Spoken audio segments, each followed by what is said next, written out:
Palestine Revealed is an immersive narrative uncovering a century of global geopolitical conspiracy. They called it complicated, so you don't see the crime. It's not complicated, it's theft.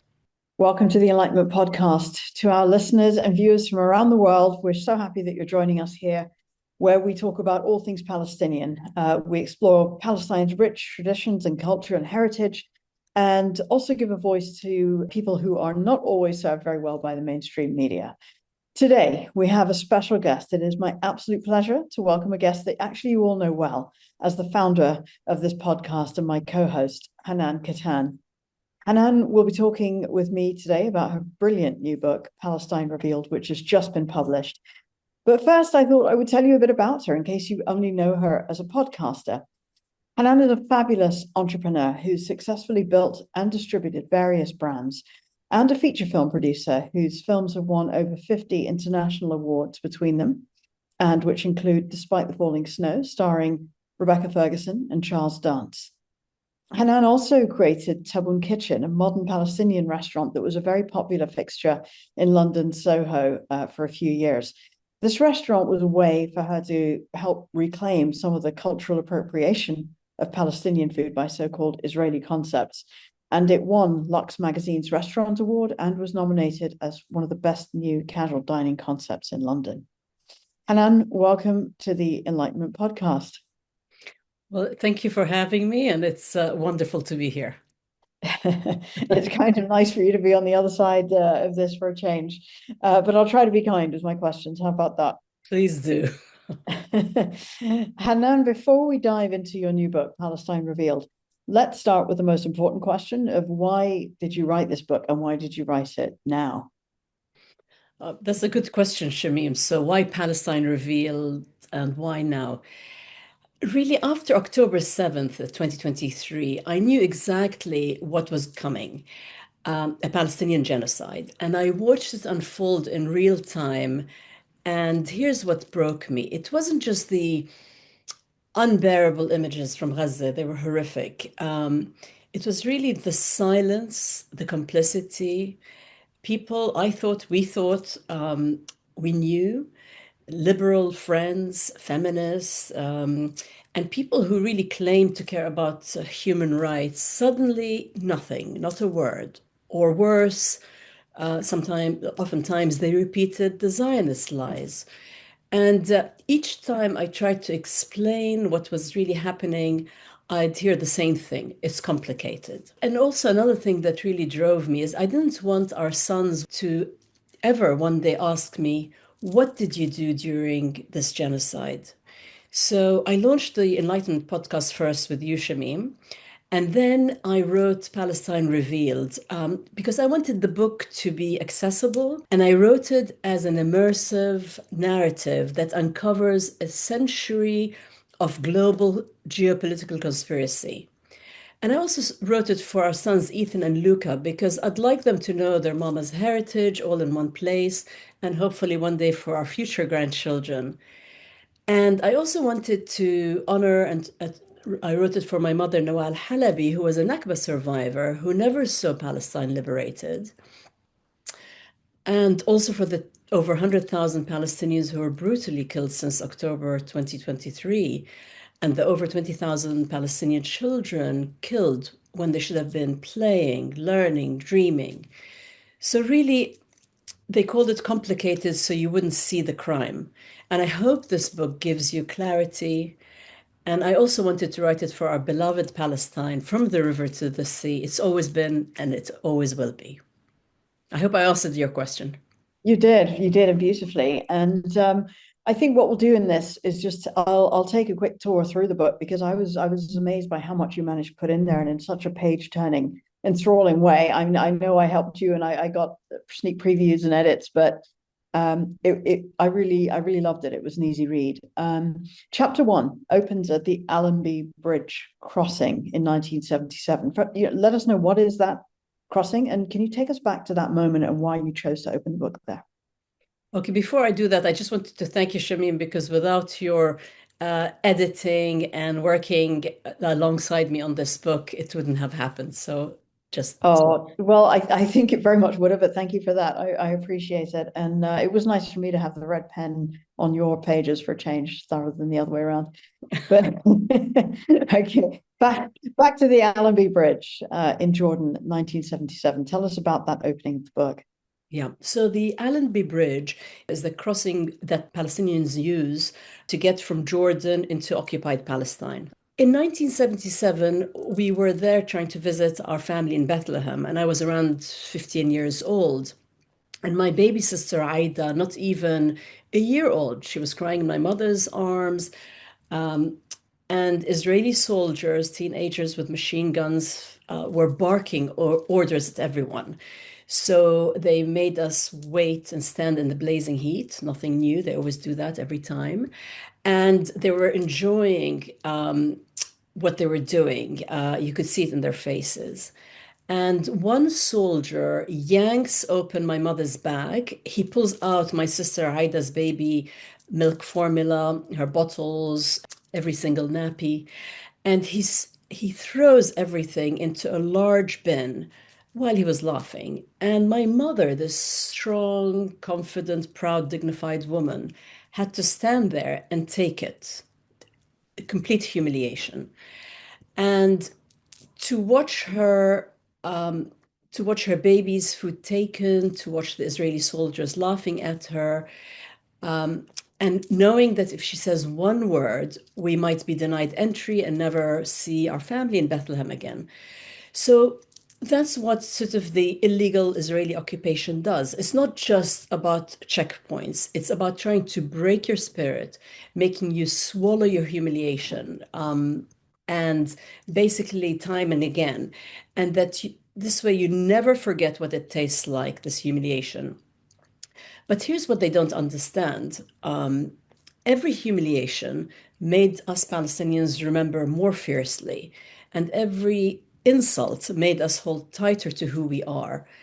And just one thing to say, Palestinians still carry keys to their stolen homes. So, for example, my grandmother Leonie kept her keys to her Jerusalem home until she died. And she would always say, they can change the locks, but they can't take my memory and they can't erase who we are. And this is very, very important for Palestinians. And I don't know if the audience knows, but Ben Gurion would say the old would die and the young would forget. But 77 years later, Palestinians remember everything. And I talk about the full story of what we carry, what we endure, and why in chapter one. Absolutely. It's a fabulous start to the book. And then chapter two, we go back in time quite considerably to demolish this myth of Palestine being a land without a people. Tell us about the archaeology and what that has revealed. Why did you go there? Yeah, so the myth of a land without people is still being regurgitated now. And but let me tell you what they buried, really, literally buried.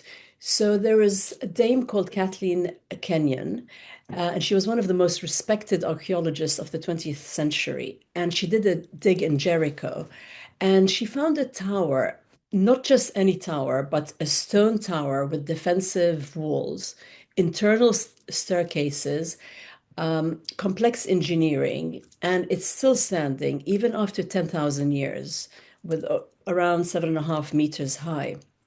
So I just want to emphasize 10,000 years. That's 5,000 years before the Egyptian pyramids, 5,000 years before Stonehenge. So we're talking Palestinians were not primitive nomads. They built one of humanity's first sophisticated settlements. So when I say Palestinians in this context, I mean the indigenous, contiguous people we know as Palestinians today and who share the same DNA as Palestinians today. So just to give you an idea, in 2020, there was a DNA study published in Cell, and they analyzed around 73 ancient Canaanite remains.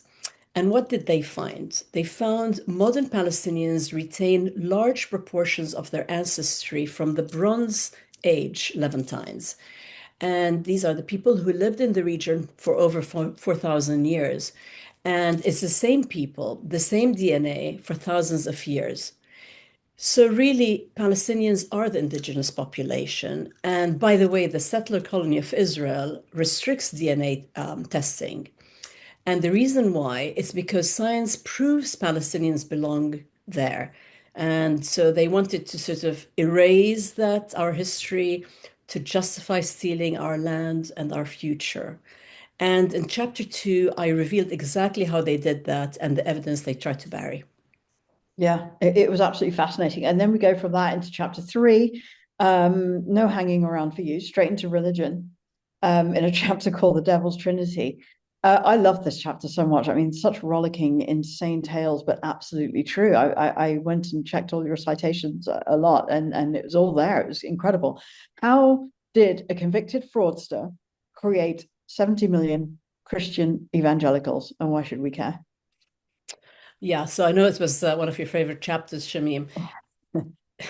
So in the Devil's Trinity chapter, I talk about the 70 million American Christian evangelicals. And they believe that Jews must control the Holy Land for Jesus to return. Um, so where does this belief come from? It comes from one Bible published in 1909, the Schofield Reference Bible, which our friend Sandra Watfa, artist and activist, told us about it over dinner. But here's the twist. So the man who wrote those footnotes, Cyrus Schofield, was a convicted fraudster, a Civil War deserter who fought for the South to preserve slavery. And he was a man who abandoned his wife and children, who stole from his own mother-in-law, if you like. And even the courts, they ruled that he was not a fit person to have custody of his own children. And that's the person who wrote the Bible footnotes, if you like. And the Schofield Reference Bible shaped American evangelical Christianity. His method was genius because evil, but genius. He didn't, right? So he didn't change the Bible. He added his own commentary. He added footnotes that completely changed the meaning of how to study the Bible and read it. So the result today is 70 million Christian evangelicals in the US. And what do? They vote, they donate, they pressure their politicians, and all based on a convicted criminal's footnotes added to the Bible. And here's the darkest irony. The founders of Zionism, Herzl, Jabotinsky, and others, were atheists. So Herzl, in his diary, he wrote, "The anti-Semites will become our most dependable friends." Just to make sure you heard it correctly, the anti-Semites will become our most dependable friends. And also, the founder of Zionism saw that anti-Semites as allies. So, because they both wanted Jews out of Europe. In chapter 3, I wanted to expose how they corrupted all three religions to make their colonial project work, and also the dark money behind it. Yeah, no, it was really interesting because, as you say, the Christian evangelical in itself is, I was wondering where you were going with that, but the fact that they believe that Israel must exist for their thing, it makes it a very powerful thing. And I think the demonization of Islam that you also talk about in that chapter, and how and why that's gone on, what it was really interesting for me. So, Hanan, chapter 4 reveals a document from the British National Archives. By the way, that title of the chapter I really love, Blood Money and Broken Promises. What did you find in the British National Archives? Lots. So, in the British National Archive, there are documents that reveal how the ethnic cleansing of Palestinians was planned from the start. And in 1915, 33 years before the settler colony of Israel was created, Herbert Samuel, the first Jewish member of the British cabinet, who was an avid Zionist, wrote a memo that he called The Future of Palestine. And in that memo, he discussed placing around 500,000 Palestinians, Christians and Muslims, under a government controlled by only 90,000 European settler colonial Jews, so a tiny Wow. minority. No, so I was going to say exactly that. A tiny minority ruling over a Palestinian majority. Of course, you don't expect that Palestinians are going to be very happy about that.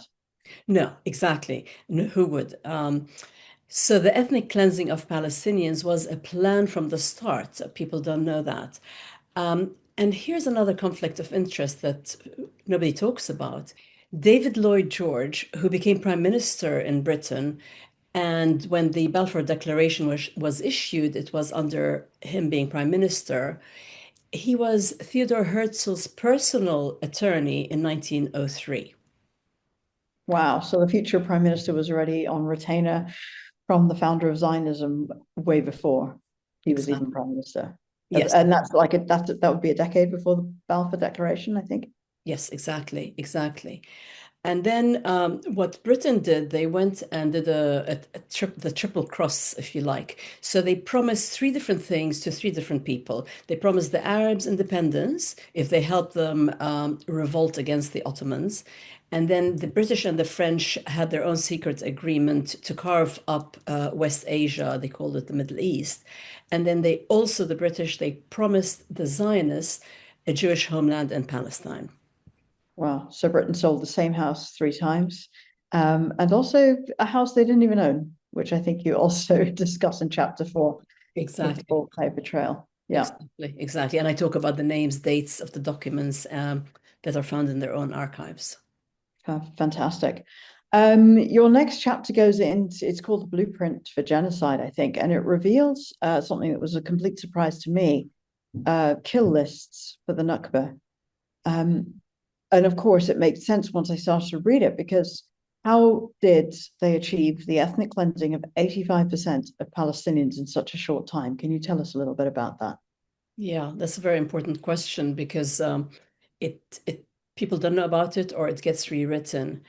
So the Zionists had a kill list that they've been working on, if you like, back to 66 years, well before the Nakba of 1948. So in 1882, a man named Yehoshua Hankin arrived in Palestine at the age of 18.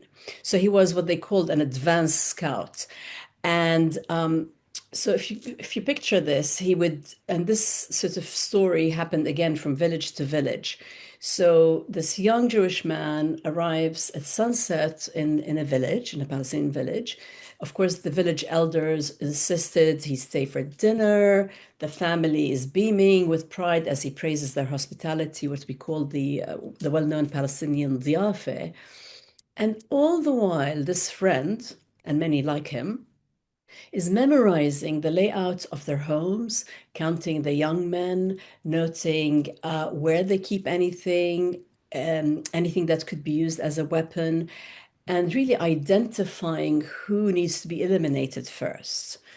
So they create. So by 1947, the village files contained documentation on around 531 Palestinian villages, possibly more. And each file had 15 to 30 pages mapping every home, the names of the community leaders, the attack routes. So that was their black list, if you like, of the names of Palestinians who had to be eliminated. So these village files were sort of created over 50 odd years before the Nakba over time. And so that by the time of the Nakba, they were completely prepared. Yes. And just to be clear, this is all in Israeli archives, this documentation about the village files. It's not something that we're making up or speculating on. It's in Israeli archives, and it only got found, I think, about 50 years after the Nakba, if I'm right from the book. Yes, correct. And then by the time, sort of the 10th of March, 1948, the Zionists finally finalized their plan. They called it Plan Dalet or Plan D. They had many iterations and versions of their plan, but their orders were very explicit: destruction of villages, setting them on fire, blowing them up, expelling the Palestinian population. So so the Nakba, the catastrophe, what we refer to, wasn't chaos like they made it sound. It wasn't the Palestinians leaving willingly. It was a detailed, deliberate blueprint, 66 years in the making. And that's why I named it the blueprint of genocide. And I show how they executed the ethnic cleansing of Palestinians. Yeah, I mean, it was amazing to see what you found in archival things, and I think it's just putting them all together in this book that's been really interesting. The next chapter, chapter 6, another one of they're all my favorites, but I really loved, I love chapter 3 about the Devil's Trinity, and I love chapter 6. It's full of intrigue. To me, it reads like a thriller. It describes these 3 days during which the UN partition vote in 1947, the vote to partition Palestine, was delayed. It was delayed for 3 days. Why was it delayed? What happened during those 3 days? Yeah, it's the novelist and filmmaker in you. You like the Yeah. intrigue, Jeremy. Yes. So yeah, so tell us about that chapter. What's it called and what's it about? Yeah, so it's called The Vote They Both. And in it, I talk about the 3 days when the UN partition vote was intentionally delayed. So it didn't look like there were enough votes to vote for a partition of Palestine. So what happened was calls were being made. It was supposed to happen on the 26th of November, and they pushed it to the 29th of November, 1947. That is a year before the Nakba, or not even a year Yeah. before the Nakba. Yeah. So in those 3 days, people started working the phones and pulling strings. Yes, exactly. So all of a sudden, the sort of votes that were against the partition became yes votes, I should say. And How? I mean, what did they do? Just call up and say, could you change your mind? Or what did they do? yeah, a lot of bullying and a lot of working behind the scenes. So one example was someone known Sam the Banana Man, Sam Zemery. I don't know if I pronounced his name. Sam Zemery, Sam the Banana Man, a Zionist who built his fortune creating banana republics by overthrowing governments in Central America and doing all sorts of shady things.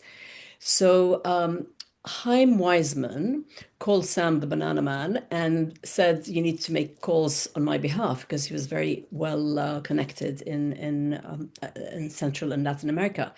So so then he reported back that every vote from Mexico to Colombia is up for sale, and tell me what you need. Wow. Yeah, yeah. And then also in the Philippines, they were threatened to withdraw the aid by the US government at the time. Haiti, which really breaks my heart, was offered a $5 million loan because they needed it because they just finished paying 122 years of reparations to France to buy their own freedom from slavery. And the irony is then imperial powers bribed them to vote away someone else's freedom. What most people don't even understand is that the UN, buying votes or not buying votes, had no legal authority to partition Palestine. And you explore in this chapter also how Professor Wild, Ralph Wild of UCL, has documented this quite extensively. Um, that the UN General Assembly's partition resolution was actually only a recommendation. Yeah, absolutely. And that's another thing very few people know about. So they couldn't really give away what wasn't theirs. They couldn't say, okay, we're going to Palestine, we're going to partition Palestine and create two different entities. And in this chapter, I expose the full vote buying operation and why the settler colony of Israel's creation has no legal basis under international law in the first place. Yeah, that was really fascinating. And then I feel like we're whizzing through, but there's so much to cover, and I don't want to miss anything.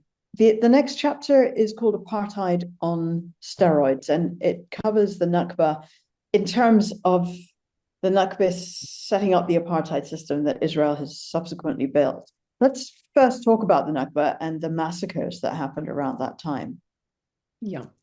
So in the chapter Apartheid on Steroids, I talk about the massacres about Palestinians, like you said, and also I talk about the Red Cross files. But let me start with a very well-known massacre because there are many massacres. So let's start with Deir Yassin, just to give you an idea. because that massacre changed everything. So on the 19th of April, 1948, before the British withdrew from Palestine, the Palestinian village of Deir Yassin, just 3 miles from West Jerusalem, where my mother lived with her brothers and my grandparents in West Jerusalem. So anyway, so that village thought they were Deir Yassin. They thought it was a protected village because they had signed a non-aggression pact. But With who? With the Jewish neighbors with who their had with their Jewish neighbors. But yeah. despite that, 120 Irgun and Lehi Jewish terrorist fighters surrounded the village of Deir Yassin. And then what happened in the next 6 hours really defies comprehension. So they slaughtered Palestinians, they raped them, brutal killings. And yet the Jewish terror groups, those genocidal killers, if you like, they documented the massacre themselves, and because they were so proud of their work, similar to what we're seeing in Gaza today. So they photographed themselves with Palestinian corpses, smiling, posing victorious. Um, but here's what it was. It was a strategic plan and horror, if you like, to use the Deir Yassin massacre as a weapon. So how they did that was they broadcast on Jewish radio. They broadcast the massacre, warning Palestinian villages. Remember, Deir Yassin, they'd say, leave or face the same fate. So they really wanted to terrorize the Palestinians into leaving. And so Menahem Begin, who later became Prime Minister of Israel and who won the Nobel Peace Prize, ironically, boasted about Deir Yassin and the massacre and how effective it was in terrorizing and forcing Palestinians to flee. I think that's why it was so well documented as well, because people, Israelis wanted people to flee, having heard about it, obviously. And in that same chapter, Apartheid on Steroids, I found out something that I had never known, but that you gathered from Red Cross files that had been previously sealed, I understand. What was it that you found from those files? Yeah, they were sealed and hidden for years, as you say, Shamim. So what happened from the time of the Nakba, um, and until those files were finally opened, they revealed that Israel had operated at least 22 concentration camps for Palestinians and for 7 years, so between 48 and 55. And that was for the Palestinians who remained in what became the settler colony of Israel. And the Red Cross used very precise legal term, a term to describe what the Palestinians went through and their condition, and they called it slavery. And they don't use that kind of language just like that. So it was all very well documented. So they forced Palestinians into labor. They forced them to build the settler colony of Israel from the ground up, to destroy Palestinian homes. And those Palestinian quote unquote slaves had to demolish homes of people they knew. Mm. Absolutely. And today, even now, I think 93% of public land in Israel is administered for the use of Jews only. So South African apartheid, as I well know from my parents, lasted 46 years.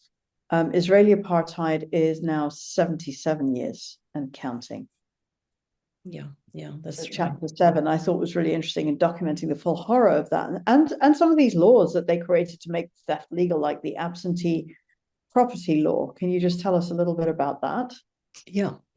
So the absentee property law, if you're ethnically cleansed as a Palestinian in 1948, or if you escaped to protect your, say, wife, children from being raped and massacred, like what happened in Deir Yassin and many other villages, Palestinians were not allowed back into their homes, and like what happened to my mother and her family. So, despite having the right, the legal right under international law to return, if you're absent even for a short period, under the absentee law, That means that your house, your land, everything could be quote unquote legally taken over. Basically, it's theft. Let's call it for Yeah. what it is. Yeah.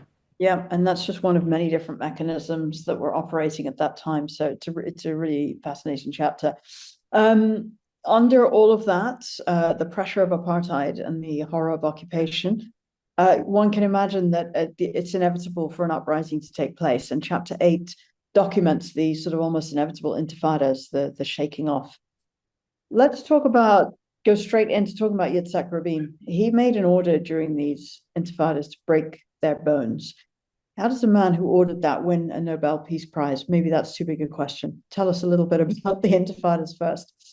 So during the Intifada, which is the Palestinian uprising, Ishaq Rabin did say break their bones. He was at the time Israel's defense minister and then became the future prime minister, winning the Nobel Prize.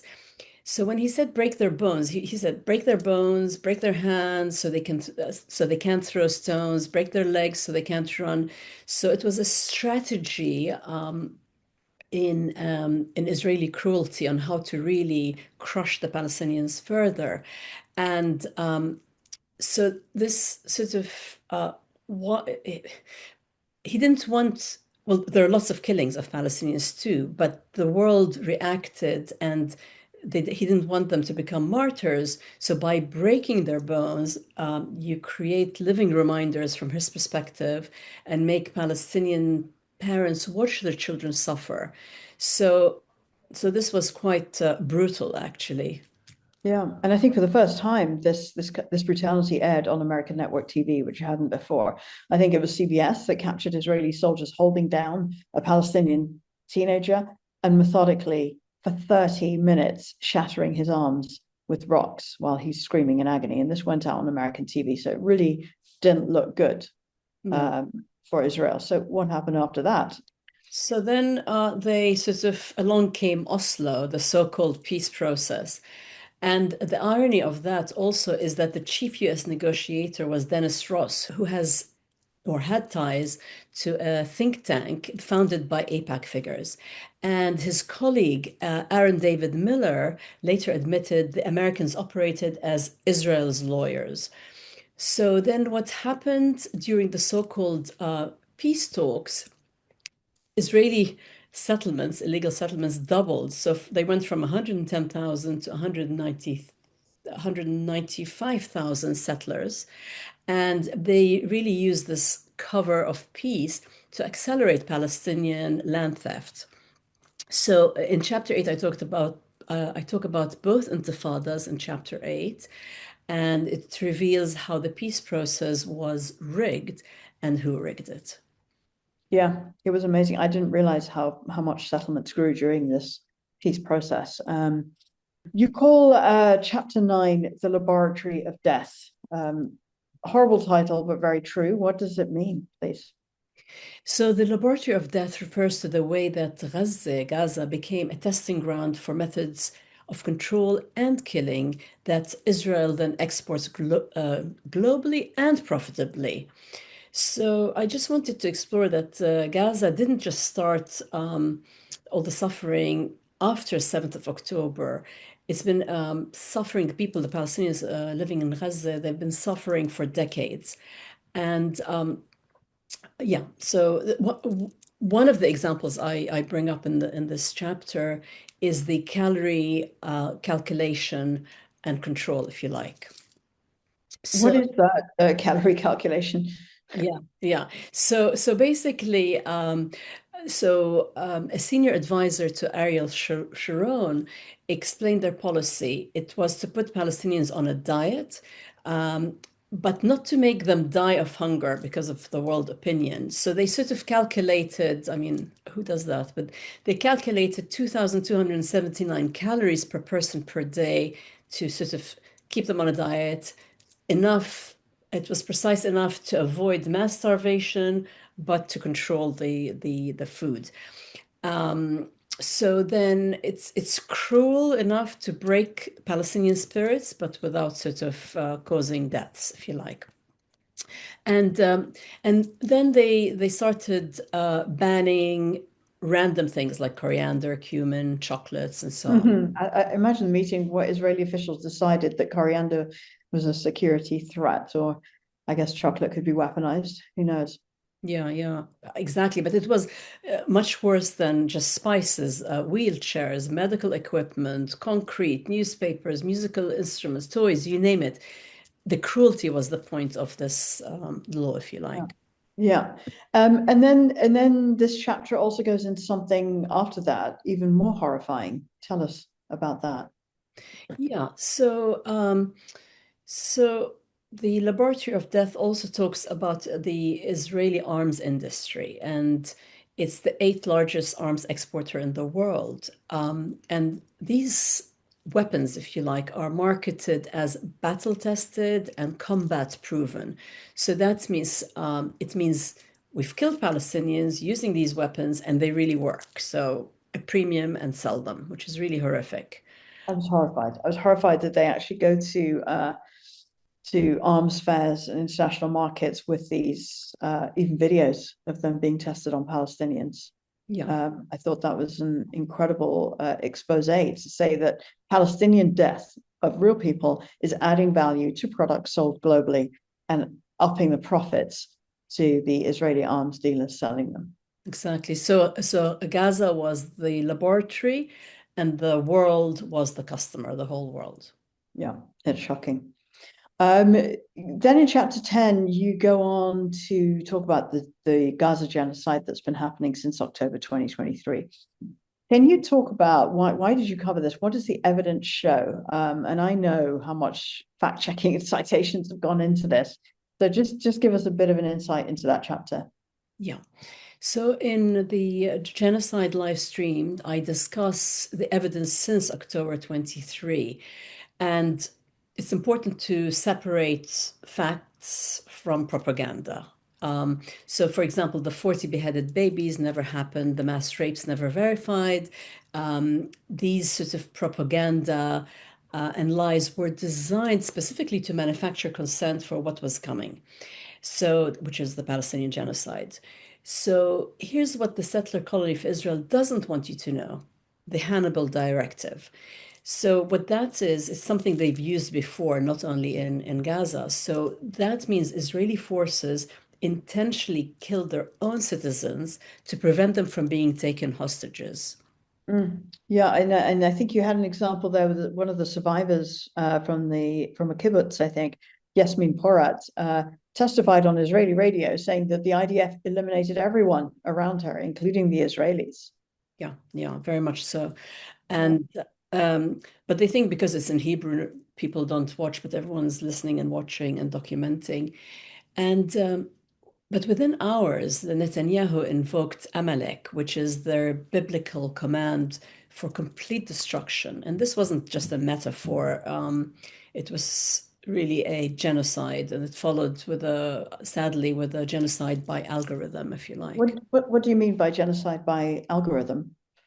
So what I mean is Israel deployed the AI system called Lavender, which marked 37,000 Palestinians for death. And IDF soldiers had around 20 seconds to approve the strike to kill people, knowing that there's a 10%, if you like, error rate in what they use, but they still kill them anyway. Awful, absolutely awful. And then, so that's lavender. And then tell us about Where's Daddy, which is, I think, another AI system. What Yeah. did that do? Yeah, so this system, Where's Daddy, it tracked Palestinian targets to bomb them. It tracked Palestinian targets to bomb them, but when they waited for them to be home with their families sleeping. So it's quite barbaric, really, and brutal. And with over 100,000 Palestinians killed, over 20,000 children, thousands still under the rubbles, every university destroyed, highest number of journalists killed anywhere, intentionally targeted, doctors, healthcare workers targeted and killed by the thousands. Many doctors are in Israeli torture dungeons. One senior doctor, sadly was raped to death. other doctors tortured to death. So this isn't war. So that's what I wanted to discuss in this chapter. It's, Mm, it's yeah, yeah, it's part of the ongoing Palestinian genocide, if you like. yeah. And this intentional extermination, really, it's not war at all. I hate it when they call it a war because it's not a war of two sides with weapons. It's extermination by algorithm, by drone. And I love that this chapter really verifies those atrocities and uses the Israelis' own evidence to prove this. Yeah.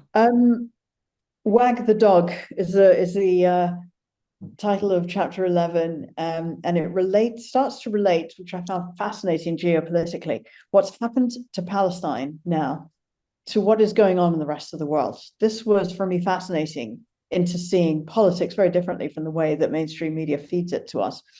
Let's start with this moment that you evoke so beautifully of Netanyahu going to speak to the US Congress and receiving 58 standing ovations at the time that the ICC had issued arrest warrants for his genocidal war crimes. How do you explain that? Well, that's the hypocrisy and the contradiction of the so-called rules-based order and how it works. So, as you say, Shamim, the ICC issued arrest warrants for Netanyahu for war crimes, crimes against humanity, using starvation as a weapon, and yet you see 58 standing ovations. It's quite horrific, and really, for a wanted war criminal to have this kind of reception and to still continue to have it is shocking. So what happened is American citizens and citizens all over the world watched this spectacle. They understood that their Congress first serves Israel and not America first. So it's Israel first, and how their Congress is hijacked really by the Israel lobbies. Yeah, I thought that was fascinating because it is really Israel first, not America first. And I think Americans are just beginning to get a glimmer of that more. And also, this chapter talks about how Israel systematically assassinated everyone over the years who've been capable of negotiating peace with a lot of detail, assassinating the negotiators that they had set up. So war is really feels like the point of what they want to do, or attack, I should just say, not war. Yeah, yeah. It's really ethnic cleansing and genocide, but also let's not forget what Jared Kushner said, the quiet part, if you like, out loud, that Gaza is a waterfront property that could be very valuable. And if they could just move the Palestinians out and own the real estate. So this is really ethnic cleansing, genocidal language. But from the beginning, they saw it as a real estate opportunity for people like Kushner, Trump, and of course, war criminal Tony Blair. So that's why I sort of talked about I called it wag the dog. It's Meaning Israel is leading America now, yes, basically. Yeah. yeah, exactly, and exposing who's controlling who and who's benefiting, and how much they've spent to keep the war machine going, if you like. Yeah. Yeah. And then as we move towards the last part of the book, chapter 12 exposes political capture, if you like. And you wrote that 65% of Congress in America takes APAC money. It feels compromising. Tell us a bit about how that system works.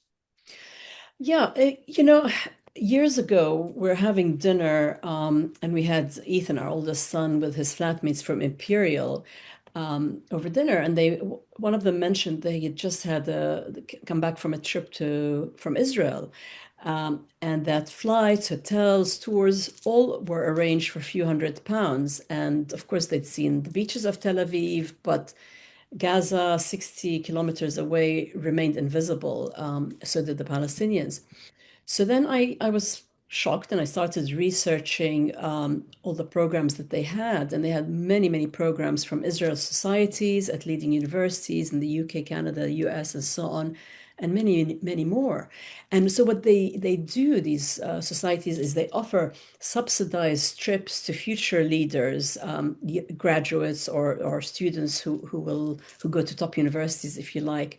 So they try to capture them young and to capture the institutions that one day they will run.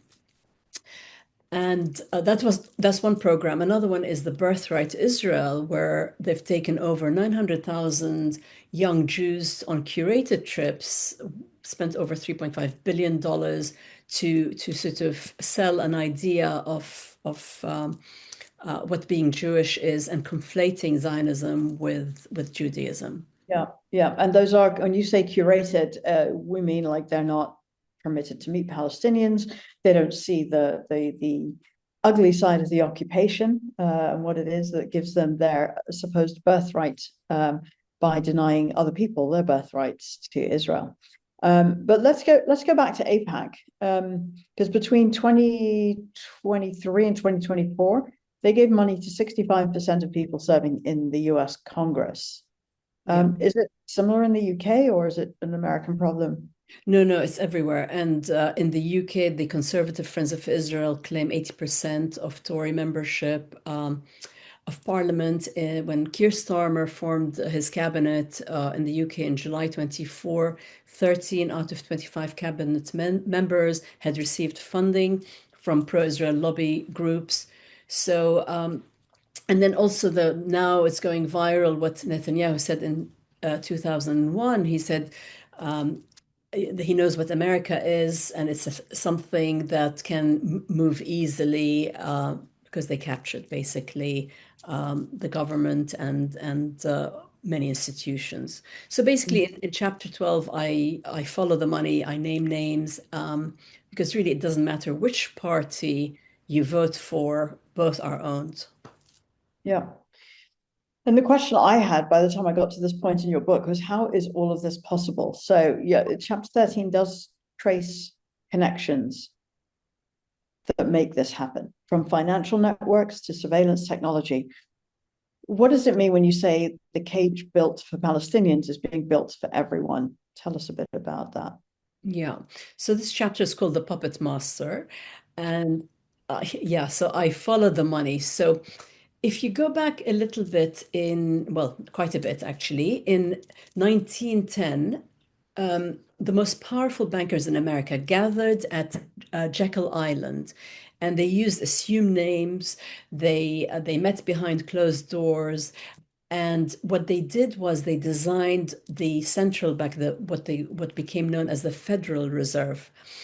And that meeting was kept secret until 1935. So, Sorry to interrupt you there. So the Federal Reserve, because it's called the Federal Reserve, it feels like it's a state-sponsored thing. I always thought it was like the National Bank, and it's not. It's a consortium of private bankers, is what you speak about in this chapter and explain. yes, that's right. And then also the those same bankers are, whether it's Goldman Sachs executives and others, they rotate from the treasury to it's like a revolving door to becoming ministers, prime ministers, presidents. So they have a lot of, so it's kind of a feeder system. Yeah. So there's always been a system where private banks or privately owned banks, even if they're public banks, the fact is that the financial systems have been running the government rather than the government running the financial system from day one. But I think it's something that is not often exposed. Exactly. And people or companies like BlackRock, Vanguard, State Street, together they own 90, probably just over 90% of the S&P 500 companies. So they have a lot of leverage and control. And they, Wow, that means they're voting on compensation, yeah, probably. They're voting on worker rights, on everything, these Fortune 500 companies. yeah, yeah. They're controlling them. They are. But really controlling the money isn't enough. So they need to control the story and the narrative. So, for example, when Netanyahu said TikTok is the most important purchase going on right now, they also wanted to control that. So, Larry Ellison, one of the richest men in the world and one of the biggest supporters and funders of the IDF, donated $16 million to the IDF. And now he controls the TikTok algorithm with the whole in the US.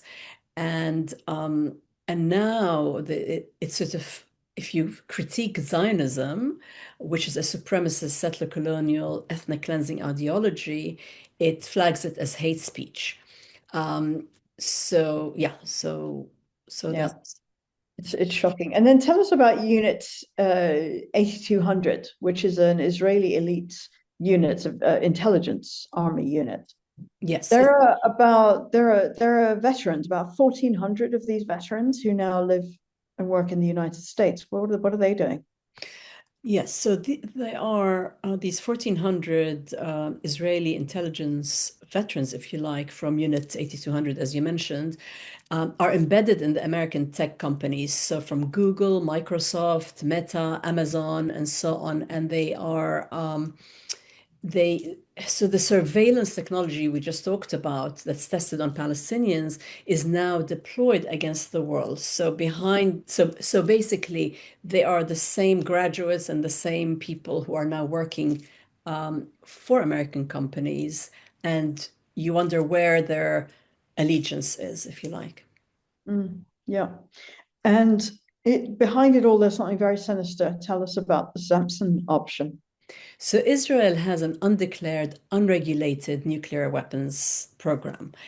And everyone knows about it, but nobody sort of talks about it in the open. And an Israeli historian, Martin van Creveld, said openly that they possess hundreds of atomic warheads and that they have the capability to take the world down with them. So they're always sort of this threat that if we go down, everyone will go down with us. Yeah. Nice. Yeah, very nice. And then, yeah, so basically, I try to trace the connection from the financial networks, the media capture, the surveillance empire, and then the cage that they built for Palestinians. And just to say, it's not only for Palestinians, because whatever is happening in Palestine is happening everywhere else. So we've seen it in Minnesota, what ICE are doing in the UK and so on. So they're using the same methods, the same training, the same technologies on everyone else, not just on Palestinians in the West too. Absolutely. And I think specifically to terrify anybody out of fighting back and saying no to these fascist methods of ICE or indeed the British government arresting pensioners, holding up signs. But there are more of us than there are of them, as Mark Ruffalo says. So speaking of that, with that hopeful thing in mind, let's talk about your final chapter, which is called The Reckoning. After charting these 127 years of systematic Palestinian dispossession by Zionist movement, where do you find hope for the future? Yeah, it's not easy. Every day you have to kind of stay positive and find hope where you can make a difference. So for me, in The Reckoning, my final chapter, and after really 127 years of planning, plotting, and getting to where we are, uh, I feel something is changing. 50 students pitched tents at Columbia University, just 50, and that sparked 108 protests in 108 universities worldwide. So power does not reach for the bluntest instruments unless it feels it's slipping. And sort of this financial terror, the donor blackmail, the mass arrests, professors being fired, students expelled, these are not the actions of a system confident of its legitimacy. These are really desperate measures. So you can look at it that way. And you can see that it's a system that's losing the narrative. It's empires that are, with time crumbling.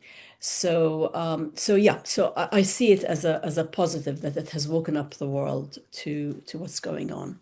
Yeah, it's just essential that we keep that pressure on because we do not want any of these. All deaths are ridiculous and in vain, in my opinion. But if so many people have had to suffer in Palestine and now unarmed civilians being shot on the streets of Minneapolis, all of these things need to, for me at least, lead to something. So let's talk about another kind of accountability, legal accountability. Tell us about the Erasure Foundation. Yeah. So it's a brilliant foundation, all volunteers.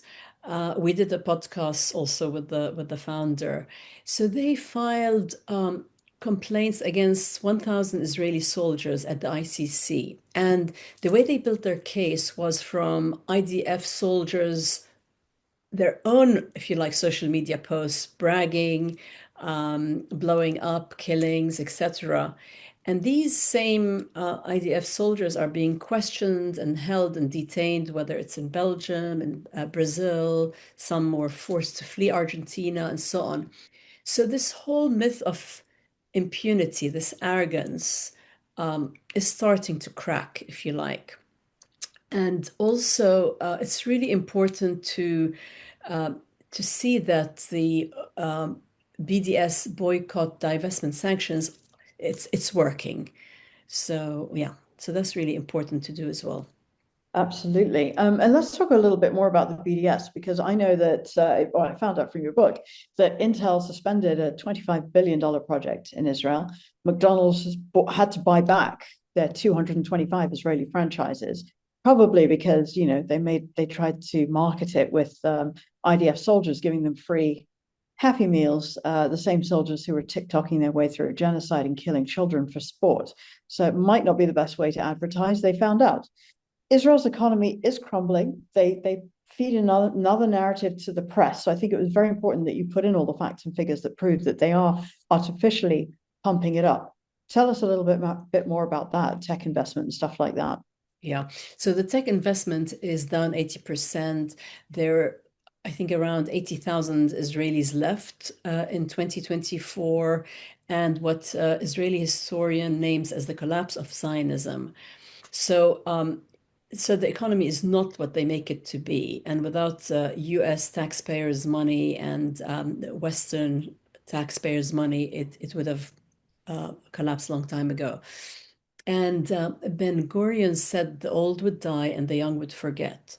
The old definitely have died and are dying sadly, but we all remember, and you don't see Palestinians wanting to leave their homes. It's very important. You see the horrific conditions in Gaza and what's going on because the Palestinians are very rooted in their land and they love their land and they're indigenous to the land.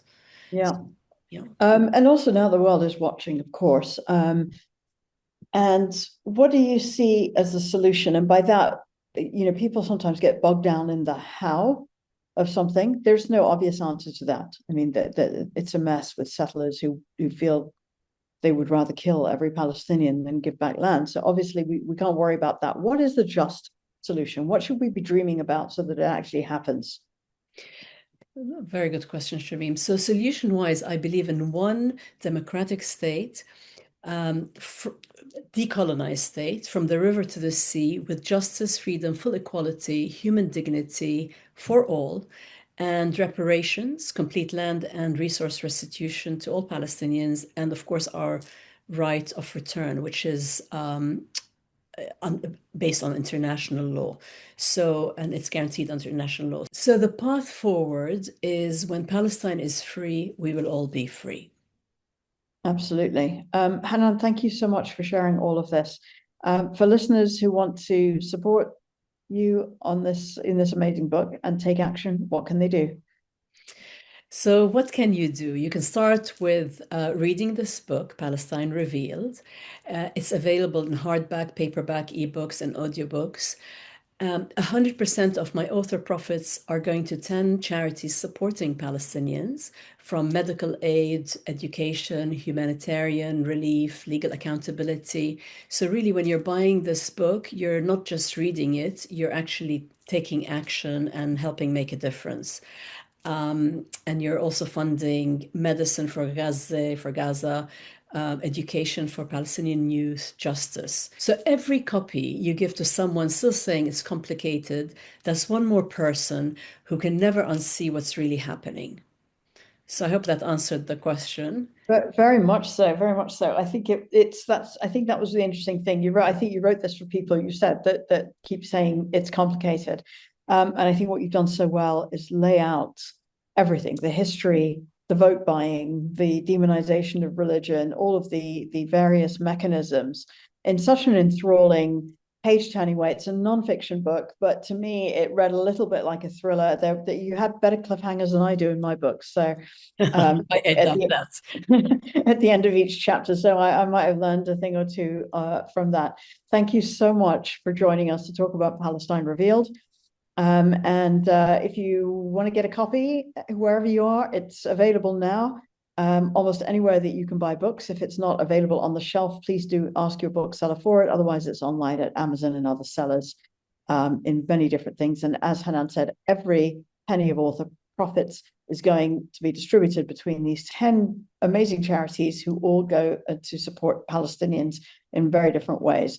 And you can find out more about those charities and more about the book and link to buy the book at palestinerevealed.com. Hanan, thank you very much for joining us on the Enlightenment Podcast. And thank you and shukran, Shamim, for all your help with the book. And just to remind people, they called it complicated so you wouldn't see the crime. It's not complicated, it's theft. Free Palestine.